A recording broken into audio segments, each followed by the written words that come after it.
పల్నాడు జిల్లా నరసరావుపేటలో ఉద్రిక్తత చోటు చేసుకుంది. మాజీ ఎమ్మెల్యే గోపిరెడ్డి శ్రీనివాస్ రెడ్డిని పోలీసులు హౌస్ అరెస్టు చేశారు.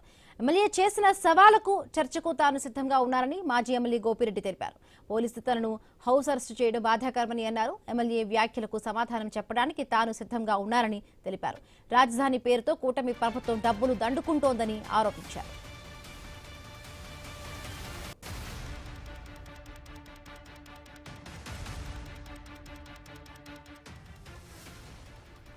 మాజీ ఎమ్మెల్యే గోపిరెడ్డి శ్రీనివాస్ రెడ్డి, ఎమ్మెల్యే చెదలవాడ అరవింద్ బాబు పరస్పరం సవాళ్లు విసురుకున్నారు. మధ్యాహ్నం 12 గంటలకు కోటప్పకొండలో బహిరంగ చర్చకు సిద్ధమయ్యారు. దీంతో నరసరావుపేటలో భారీగా పోలీసులు మోహరించారు. మాజీ ఎమ్మెల్యే గోపిరెడ్డి శ్రీనివాస్ రెడ్డి, ఎమ్మెల్యే చెదలవాడ అరవింద్ బాబు ఇళ్ల వద్ద భారీ బందోబస్తును ఏర్పాటు చేశారు.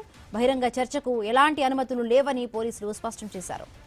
ఇక పల్నాడు జిల్లా నరసరావుపేటలో ఉద్రిక్తత చోటు చేసుకుంది. మాజీ ఎమ్మెల్యే గోపిరెడ్డి శ్రీనివాస్ రెడ్డిని హౌస్ అరెస్టు చేశారు. రైటింగ్ సంబంధించి మరిన్ని పూర్తి అప్డేట్స్ మా కరెస్పాండెంట్ నాగేశ్వరరావు లైవ్ లో అందిస్తారు. నాగేశ్వరరావు, పల్నాడు జిల్లాలో ఉద్రిక్త వాతావరణం అయితే నెలకొన్న పరిస్థితులు అయితే మనం చూస్తున్నాం. ఏదైతే పల్నాడు జిల్లాలో అభివృద్ధి పేరుతో ఎవరు దోచుతున్నారు అనే అంశం మీద చెలరేగింది ఇద్దరికి కూడా. వైసీపీ ఇన్ఛార్జి నర్సరావుపేట గోపిరెడ్డి శ్రీనివాసరావు, అలాగే శ్రీనివాస్ రెడ్డి, అలాగే ప్రస్తుత ఎమ్మెల్యే చదలవాడ అరవింద్ బాబు మధ్య ఆ పరస్పర విమర్శలు అయితే చోటు చేస్తున్న పరిస్థితి అయితే ఉంది. ముఖ్యంగా వైఎస్ఆర్సీపీ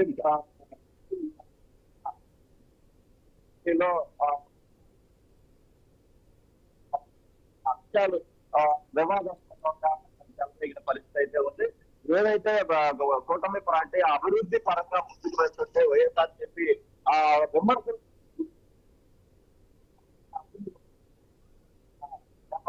దీనికి సంబంధించి నరసరావుపేట అభివృద్ధికి సంబంధించిన అంశంపై చర్చకు సిద్ధమా అనే సమస్యలు అయితే. ఎస్ నాగేశ్వరరావు, నెట్వర్క్ ఇష్యూ ఉన్నట్టుగా ఉంది, మీ వాయిస్ రావట్లేదు, కొంచెం చెక్ చేసుకోండి.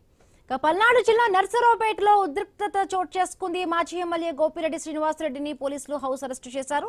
ఎమ్మెల్యే చేసిన సవాలుకు చర్చకు తాను సిద్ధంగా ఉన్నారని మాజీ ఎమ్మెల్యే గోపిరెడ్డి తెలిపారు. పోలీసులు తనను హౌస్ అరెస్టు చేయడం బాధాకరమని అన్నారు. ఎమ్మెల్యే వ్యాఖ్యలకు సమాధానం చెప్పడానికి తాను సిద్ధంగా ఉన్నారని తెలిపారు. రాజధాని పేరుతో కూటమి ప్రభుత్వం డబ్బులు దండుకుంటోందని ఆరోపించారు.